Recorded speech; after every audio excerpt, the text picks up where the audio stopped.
इंस्टाग्रामवरती लाखो फॉलोअर्स असलेल्या माजी सरपंच निर्मला नवले या जिल्हा परिषदेमध्ये पराभूत झाल्यात। शिरूर तालुक्यामधील कारेगावच्या निर्मला नवले या माजी सरपंच आहेत, मात्र त्यांच्या हटके स्टाईलमुळे त्या कायमच चर्चेत राहिल्यात।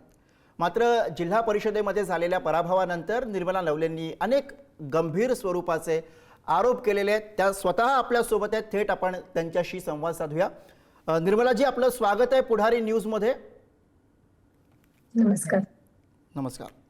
आपण अत्यंत गंभीर स्वरूपाचे आरोप केलेले आहेत, मला त्या सगळ्या आरोपांविषयी आणि त्या सगळ्या मुद्द्यांविषयी बोलायचंच आहे। मात्र कायमच सोशल मीडियावरती आपली चर्चा राहिलेली आहे। आपण ज्या पद्धतीने I want it means I want it any how असं ते वाक्य म्हटलं आणि आपल्या जिद्दीची एक प्रकारे सगळ्या उभ्या महाराष्ट्राला ओळख करून दिली। त्यासाठी खऱ्या अर्थानं सगळे लोक तुम्हाला ओळखतात, तुमच्यावरती प्रेम करतात। मला तुम्हाला हे विचारायचं आहे की आता निकाल लागला, जो काही निकाल लागला त्यानंतर बरीच चर्चा झाली। अनेकांच्या विजयाची जितकी चर्चा झाली नसेल तितकी चर्चा खरं सांगतो तुमच्या पराभवाची झालेली आहे। हा एक प्रकारे तुमच्यावरती जो लोक प्रेम करतात त्या प्रेमातनं दिलेली पोचपावती असं म्हणावं लागेल। काय वाटतं तुम्हाला? पराभव झाला, मात्र तुमच्या पराभवाची चर्चा मोठी झाली, याच्यावरची तुमची प्रतिक्रिया आणि मग मी सगळ्या आरोपांविषयी आणि सगळ्या गोष्टींकडे येतो। सर्वप्रथम मी कारेगाव कानूर मेसाई पंचायत समिती गणामधून पंचायत समितीची निवडणूक लढवली होती आणि पैशांचा कोणताही वापर न करता मतदार माझ्या पाठीशी उभे राहिले, ते पण खंबीरपणे उभे राहिले। अगदी सर्वांची चांगली साथ मला मिळाली। हाच खऱ्या अर्थाने माझा विजय आहे। एकीकडे विरोधकांकडून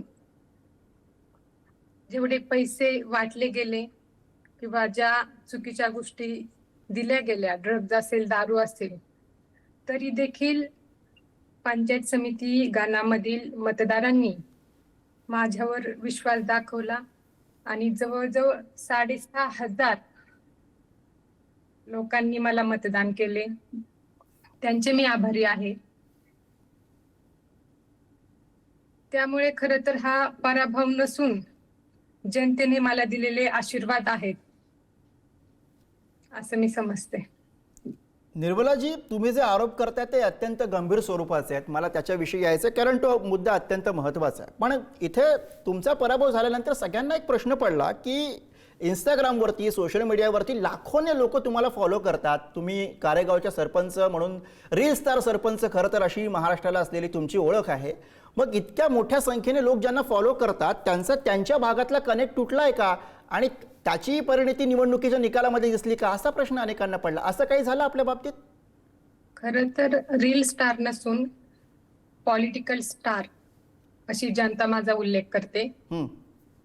खरं तर शिरूर आंबेगाव हा मतदारसंघ आहे आणि जिथून मी निवडणूक लढवली, कारेगाव कानूर मेसाई पंचायत समितीचा माझा गण आहे, शिरूर तालुका आहे। तर या तालुक्यामधील सर्व मतदार बांधवांना माहिती आहे, कल्पना आहे की सरपंच असताना मी कारेगाव मध्ये काय काम केलेलं आहे, काय नाही। राष्ट्रवादी काँग्रेस पार्टीच्या माध्यमातून आदरणीय वळसे पाटील साहेब यांच्या मार्गदर्शनाखाली आणि आदरणीय अजितदादा पवार यांच्या मार्गदर्शनाखाली अनेक विकास कामे ही मी कारेगाव मध्ये केलेली आहे। त्यामुळे जे सोशल मीडियावरती इन्फ्लुएन्सर आहेत, कदाचित त्यांना त्या गोष्टींची माहिती नसेल। जे लोक ट्रोल करणारे आहेत ते त्यांचं काम करत आहे, पण जे खरंच हाडामासाचे पत्रकार आहेत तर त्या पत्रकार बांधवांना, माझ्या भागातील शिरूर तालुक्यामधील पत्रकार बांधवांना माहिती आहे की माझं कार्य काय आहे, मी काय कार्य केलेलं आहे।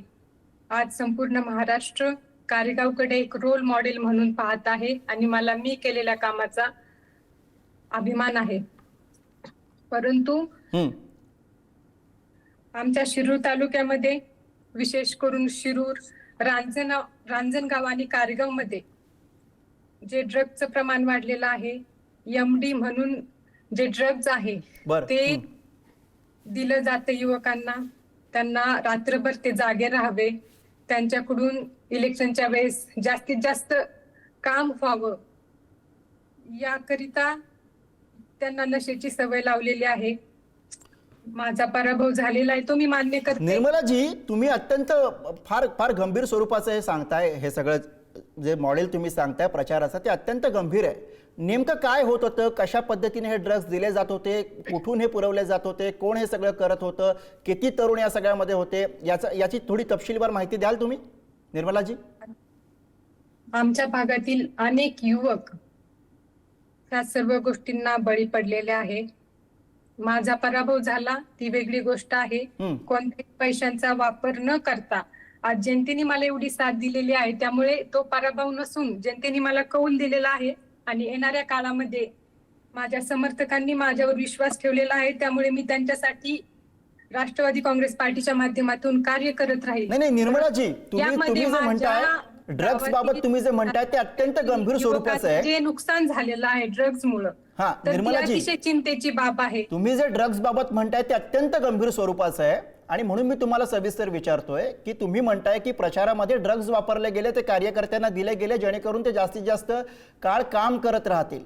तर हे ड्रग्ज कुणी आणले, कसे या तरुणांपर्यंत पोहोचले, याचा आवाका किती होता, कुठल्या पद्धतीचे ड्रग्ज होते, याची थोडी तपशीलवार माहिती द्यावी आपण.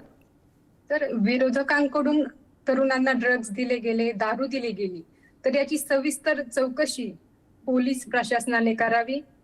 आपल्या महाराष्ट्र राज्याचे गृहमंत्री आदरणीय देवेंद्रजी फडणवीस साहेब यांना देखील मी विनंती करते, तुम्ही विशेष करून शिरूर तालुक्यामध्ये आणि रांजणगाव कारेगाव हद्दीमध्ये जे ड्रग्ज डीलर्स आहेत, जे युवक तरुण ड्रग्ज घेत आहेत, तर त्यांना ड्रग्ज कोण देतं याची सखोल चौकशी करावी अशी विनंती तुमच्या माध्यमातून. पण निर्मलाजी, इथे प्रश्न हाही पडतो, तुम्ही आता पराभव झाल्यानंतर हे सगळं मांडताय, त्यामुळे एक स्वाभाविक गोष्ट आहे की लोक या दृष्टीने बघणार की यांचा पराभव झाला म्हणून हे सगळे मुद्दे मांडतायत. मग इथे प्रश्न असा पडतो की जेव्हा आपल्या लक्षात आलं की प्रचारामध्ये अशा पद्धतीने ड्रग्ज दिले जातात तरुणांना, आपल्या विभागातले तरुण हे ड्रग्सच्या आहारी जाणार आहेत त्या सगळ्यामुळे, तेव्हा आपण वेळीच याची सगळ्याची तक्रार पोलिसांकडे किंवा निवडणूक आयोगाकडे केलेली होती का?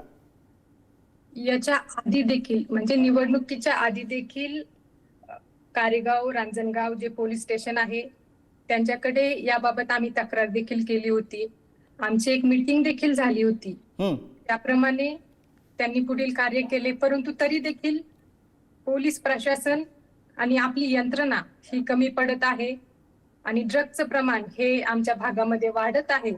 त्यामुळे सर्वांनी व्यवस्थित लक्ष देऊन ड्रग्जला आळा घातला पाहिजे, जेणेकरून माझं गाव असेल, माझा तालुका असेल, याच्यामध्ये माझ्या भागातील युवकांचं जे नुकसान झालेलं आहे तर ते भरून निघण्यास मदत होईल. काही युवक आहे ते 1-2 महिन्यासाठी त्यांना सुधारगृहात देखील टाकलेलं आहे की जेणेकरून ड्रगची नशा त्यांची सुटली जावी, याकरता देखील आम्ही प्रयत्न करत आहोत. परंतु यामध्ये गृहमंत्री आणि निर्मलाजी, तुम्ही हे सगळे आरोप करताय, गृहमंत्र्यांना विनंती करताय की तुम्ही या सगळ्यावरती कारवाई करा, हा एक भाग झाला. पण या संदर्भातले कुठले पुरावे आहेत का? कारण आपण जे करताय ते अत्यंत गंभीर स्वरूपाचे आरोप आहेत. त्याच्या संदर्भातले काही पुरावे आपल्याकडे आहेत का जे आपण यंत्रणेला देणार आहात? आता आमच्या गावात, आमच्या भागात अनेक युवक ड्रग्ज घेत आहेत. या व्यतिरिक्त मोठे पुरावे काय असतील? आणि पोलीस प्रशासनाचं काम आहे पुरावे गोळा करणे, जे ड्रग्ज डीलर्स आहे त्यांच्यावर कारवाई करणे. तर ती यंत्रणा जी आहे ती सर्व चौकशी करून पुरावे गोळा करतील असा विश्वास आम्हाला आहे. निर्मलाजी, आपण जी प्रतिक्रिया दिली काही वेळापूर्वी सोशल मीडियावरतीच, त्यामध्ये आपण एक वाक्य म्हटलात की पैसा जिंकला आणि माणूस हरला. आपल्याला काय वाटतं, काय हे सगळं नेमकं झालं? कारण आपणही सांगताय आणि लोकांनी ते पाहिलेलं आहे की कशा पद्धतीनं आपण सगळं सरपंच असताना काम केलेलं आहे. मग आपल्या कामाला लोकांनी नाकारून पैशाला का स्वीकारलं असेल? नाही, जनतेनं मला नाकारलं असं म्हणता येणार नाही. कारण जवळपास 150 मतांनी माझा पराभव झालेला आहे. 150 मतदान जर मला अजून जास्त झालेलं असतं तर कदाचित माझा विजय झाला असता. आता आम्ही पॅनलच्या माध्यमातून निवडणूक लढवली. बाकीचे जे उमेदवार होते पंचायत समितीचे आणि जिल्हा परिषदेचे, तर त्यांच्या मतांमध्ये आणि माझ्या मतांमध्ये जर आपण पाहिलं तर बाकीचे जे 2 उमेदवार आहेत त्यांच्यामध्ये 2000चं 5 ते 6000 मतदान त्यांना कमी पडलेलं आहे. परंतु मला फक्त 150 मतदान हे कमी पडलेलं आहे, कोणतेही पैसे न वाटता. तर जनतेने आशीर्वाद मला दिलेला आहे, जनतेने मला कौल दिलेला आहे. माझ्या जनतेची इच्छा आहे की मी समाजसेवा करावी, परंतु राजकारण हे खूप खराब आहे. आदरणीय हम्म. दादांनी एका भाषणामध्ये म्हटलं होतं आणि त्याची प्रचिती मला या निवडणुकीच्या माध्यमातून आली की राजकारण हे खूप खराब आहे, परंतु तरी देखील समाजसेवा ही मी राष्ट्रवादी काँग्रेस पार्टीच्या माध्यमातून करत राहील. म्हणजे याचा अर्थ आपण राजकारणात राहू नये असा आपला विचार झालाय का? अजित पवारांचं हे वाक्य तुम्ही काही वेळापूर्वी जो व्हिडिओ केला त्यामध्येही वापरलेलं होतं. ही सगळी परिस्थिती बघता, जो आपल्याला आलेला अनुभव आहे तो सगळं बघता, राजकारणात आपण राहूच नये या मतावरती आपण पोहोचलात निर्मलाजी? नाही, असं मत तर माझं कधीही होणार नाहीये. परंतु ज्याप्रमाणे निवडणूक लढवली जाते, निवडणुकीमध्ये ड्रगचा, पैशांचा, दारूचा वापर केला जातो, तर त्या गोष्टीला माझा विरोध आहे. विकासाच्या कामांवर, विकासाच्या मुद्द्यांवर निवडणूक लढवली गेली पाहिजे, परंतु तसं होत नाहीये. म्हणून असं दादांचं म्हणणं बरोबर आहे की निवडणूक ही खरंच खराब आहे, परंतु तरी देखील जनतेने मला आशीर्वाद दिलेले आहे, जनतेने मला कौल दिलेला आहे. त्यामुळे येणाऱ्या काळामध्ये न खचता, न डगमगता मी जनतेची सेवा आदरणीय वळसे पाटील साहेबांच्या मार्गदर्शनातून आणि आदरणीय सुनेत्राबाई पवार यांच्या माध्यमातून करेल. मला आणखी एक प्रश्न तुम्हाला असा विचारायचा आहे की लाखोनं तुमचे फॉलोअर्स आहेत सोशल मीडियावरती, मग हजारोनं त्या सगळ्यामध्ये लाईक्स येत असतात तुमच्या प्रत्येक रीलला, तुम्ही जी काही पोस्ट करता त्या सगळ्याला. पण हे जे सोशल मीडियावरचे लाईक्स आहेत आणि जमिनीवरती जी मतं मिळवायची असतात त्यातला फरक समजण्यात कुठेतरी गल्लत झाली आणि त्यातनं हा पराभव आला पत्रात? नाही, तसं काय झालेलं नाही. सोशल मीडिया एक प्लॅटफॉर्म आहे की आपण इझिली आपले विचार, आपले कामे हे अनेक लोकांपर्यंत पोहोचवू शकतो.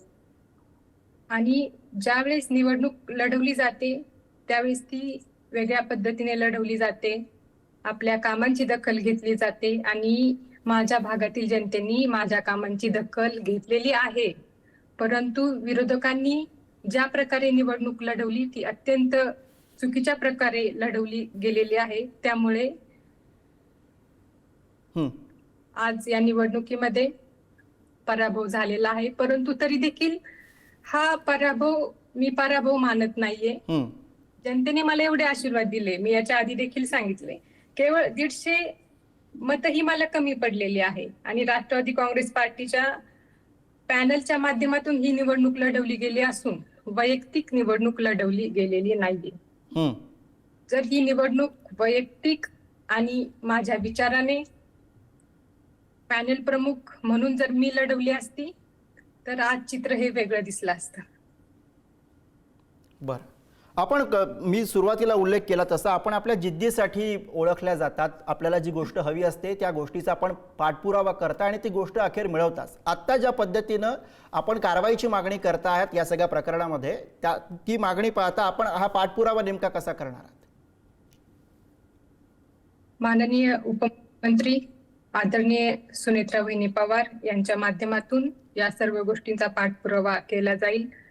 महाराष्ट्र राज्याचे मुख्यमंत्री आदरणीय देवेंद्रजी फडणवीस साहेब यांच्या माध्यमातून यांना मी माझ्या सर्व शिरूर तालुक्यामधील जनतेच्या माध्यमातून देखील विनंती करते की आपण देखील विशेष लक्ष आमच्या भागामध्ये घालून ड्रग्जवर विशेष कारवाई करावी अशी विनंती करेल. आणि जे माझे समर्थक आहेत, जे माझ्या जिद्दीला वाव देतात, तर त्यांच्यासाठी मी सकाळीच एक पोयम लिहिलेली आहे आणि ती मी तुमच्या माध्यमातून पोहोचवायला मला आवडेल.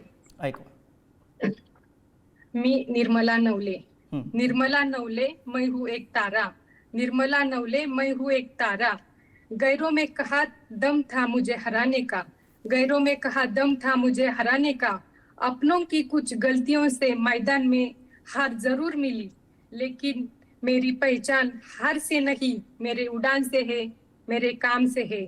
मैं हूँ एक तारा, एक बात याद रहे, मैं हूँ एक तारा, गिरकर भी जो रुकता नहीं वही असली जीत पता है. अगली बार जब भी मैदान में उतरूंगी तो दुगनी रफ्तार से और ज्यादा रोशनी के साथ चमकूंगी. तर असा संदेश मी माझ्या सर्व युवा पिढीला निर्मलाताई नवले समर्थकांना आणि महाराष्ट्रातील सर्व जनतेला तुमच्या माध्यमातून देते. बरं, धन्यवाद निर्मलाजी या संवादासाठी. आणि आपण आशा करूयात की ज्या पद्धतीनं आपण हा सगळा मुद्दा मांडलेला आहे तो मुद्दा तडीस नेण्यासाठी, तो सगळं प्रकरण तडीस नेण्यासाठी सुद्धा आपण प्रयत्नशील राहाल. या संवादासाठी धन्यवाद आणि आपल्या पुढच्या वाटचालीसाठी आपल्याला शुभेच्छा. धन्यवाद.